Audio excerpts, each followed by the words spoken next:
اللہ ہم پر کتنا مہربان ہے، اللہ نے ہم پر کتنی رحمتیں کی ہیں، وہ رحمتیں کہ جب بھی کوئی مصیبت ہم پر آتی ہے تو اللہ ہمیں اس مصیبت سے بچاتا ہے۔ کیا آپ کو ایک مصیبت یاد ہے جو ہمیشہ رہی ہو؟ کوئی مصیبت ہمیشہ کے لیے نہیں ہوتی، کیونکہ اللہ اس مصیبت کو آخر میں ختم کر دیتا ہے۔ دنیا میں کتنی جنگیں لڑی گئی ہیں، لیکن اللہ نے ان جنگوں کو ختم کیا۔ کتنے وبائیں اور آفتوں کا سامنا اس دنیا نے کیا، لیکن اللہ نے وہ سب دور کر دی۔ دنیا آج بھی مصیبت میں ہے، ہر کوئی پریشان ہے، مہنگائی اور کرپٹ لوگوں کی حکمرانی ہے ہماری مصیبتوں میں اضافہ کر دیا ہے۔ ایسے میں آپ سوچ رہے ہوں گے کہ ہم کیا کر سکتے ہیں؟ کون کہتا ہے کہ آپ کچھ بھی نہیں کر سکتے ہیں؟ آپ کو اللہ نے ایسی طاقت دی ہے جس سے آپ اپنے سامنے ہے پہاڑوں جیسی بڑی مصیبتوں کو بھی دور کر سکتے ہیں۔ بس آپ کو اس طاقت کو سمجھنا ہے اور اس پر یقین رکھنا ہے۔ اللہ کی یہ طاقت آپ کی زندگی بدل سکتی ہے، اور یہ صرف 4 حروف کی طاقت ہے۔ اسے آپ نے مسلسل پڑھنا ہے، اور وہ حروف ہے استغفار۔ یہ ایک سادہ لیکن طاقتور دعا ہے۔ گناہوں کے بوجھ سے اگر دل بھاری ہو، ذہن پریشانیوں کا شکار ہو جائے، تو استغفر اللہ کی ایک سادہ سی دعا آپ کے دل کو پرسکون کر دیتی ہے۔ جس کسی بھی بار جب بھی پڑھنا چاہے پڑھ سکتے ہیں۔ بلا شبہ توبہ اور استغفار کرنے سے اللہ اپنے بندے پر رحمت کے دروازے کھول دیتا ہے۔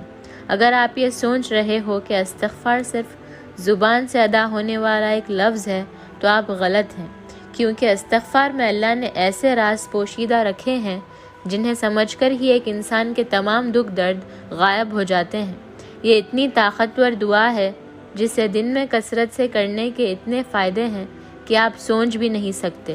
اگر آپ جاننا چاہتے ہیں کہ استغفار کیسے ایک انسان کی زندگی بدل سکتا ہے اور اس کے ظاہری اور پوشیدہ راز کون سے ہیں، تو آج کی یہ ویڈیو آپ کے لیے ہے۔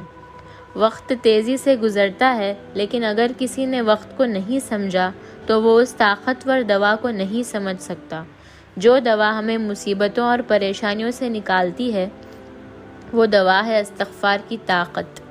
استغفار اللہ کے نور کی وہ مضبوط شیلڈ ہے جو ایک انسان کے گرد تب بنتی ہے جب وہ انسان خود کو اللہ کے حوالے کر کے قرآن و سنت پر عمل کرنا شروع کر دے۔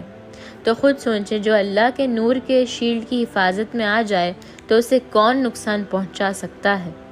یہ ہمارے اعمال ہوتے ہیں جو اس شیلڈ کو مضبوط کر کے ہمیں شیطان کے حملوں سے محفوظ رکھتے ہیں، لیکن شیطان مسلسل اس کوشش میں ہوتا ہے کہ کسی طرح اس شیلڈ کو توڑا جائے اور اس انسان کو گناہ پر آمادہ کیا جا سکے، جس کے لیے وہ اس شیلڈ میں ایک سوراخ کرنے کی کوشش کرتا ہے، جس سوراخ سے وہ گناہوں کو اندر بھیج سکے۔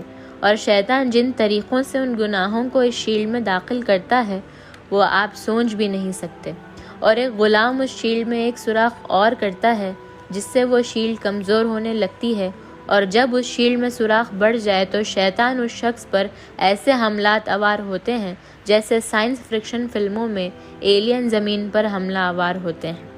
شیطان کی اس شیلڈ میں اندر آنے کی رفتار اتنی تیز ہوتی ہے کہ ایک انسان کے لیے پھر اسے روکنا انتہائی مشکل ہو جاتا ہے۔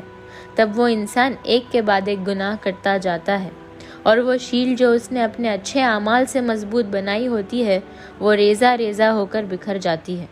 آج کے دور میں اس شیلڈ کو قائم رکھنا انتہائی مشکل کام ہے، کیونکہ آج ہمارا ایمان سب سے نتیمل لیول پر آ چکا ہے۔ جیسے کہ حضرت محمد مصطفیٰ صلی اللہ علیہ وسلم نے فرمایا کہ مسلمانوں پر ایسا زمانہ آئے گا کہ ان میں اپنے دین پر جمے رہنے والا انگارے کو پکڑنے والے کی طرح پریشان ہوگا۔ آج کا دور وہی دور ہے جہاں ایمان کو بچانا مشکل ہوتا جا رہا ہے۔ ایسے میں خود کو گناہوں سے دور رکھنے اور اپنے ایمان کے شیلڈ کو مضبوط کرنے کے لیے جس چیز کی سب سے زیادہ ضرورت ہے وہ ہے استغفار کی کثرت۔ کسی شخص نے حضرت علی رضی اللہ تعالیٰ عنہ کے سامنے بلند آواز سے استغفر اللہ کہا تو آپ نے اس سے فرمایا، کچھ معلوم بھی ہے کہ استغفار کیا ہے؟ استغفار بلند منزلات لوگوں کے مقام ہے، اور یہ ایک ایسا لفظ ہے جو 6 باتوں پر حاوی ہے۔ پہلا، جو ہو چکا اس پر نادم ہو۔ دوسرا، یہ کہ ہمیشہ کے لیے اس کے دوبارہ نہ ہونے کا پکا ارادہ کر چکا ہو۔ تیسرا یہ کہ تمام مخلوق کے حقوق ادا کرنا، یہاں تک کہ اللہ کے حضور میں اس حالت میں پہنچوں کہ تمہارے دامن پاک و صاف ہو۔ چوتھا یہ کہ جو فرائض تم پر عائد کیے ہوئے تھے اور تم نے ان کو ضائع کر دیا تھا، انہیں اب پورے طور پر ادا کرو۔ پانچواں یہ کہ جو گوشت حرام سے ناشومے پتا رہے ہیں وہ اس کو غم و شرمندگی سے پگھلاؤ، یہاں تک کہ کھال کو ہڈیوں سے ملا دو کہ پھر سے ان دونوں کے درمیان نیا گوشت پیدا ہو۔ چھٹواں یہ کہ اپنے جسم کو اطاعت کے رنج سے آشنا کرو، جس طرح اسے گناہتی شیرین سے لذتان دوز کیا تھا، اور پھر کہو استغفر اللہ۔ لیکن اس فرمان سے یہ مطلب ہرگز نہ لیا جائے کہ استغفار نہیں پڑھنا چاہیے۔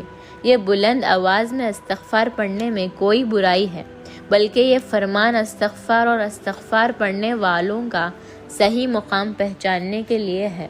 اس فرمان میں اس جانب اشارہ ہے کہ جب تک تو نے دنیا سے منہ نہیں موڑا اور وہ رشتہ خطاؤں سے سیدھا دل سے توبہ ہی نہیں کی، تو کس حق سے اللہ سے مغفرت کا طلبگار ہو رہا ہے۔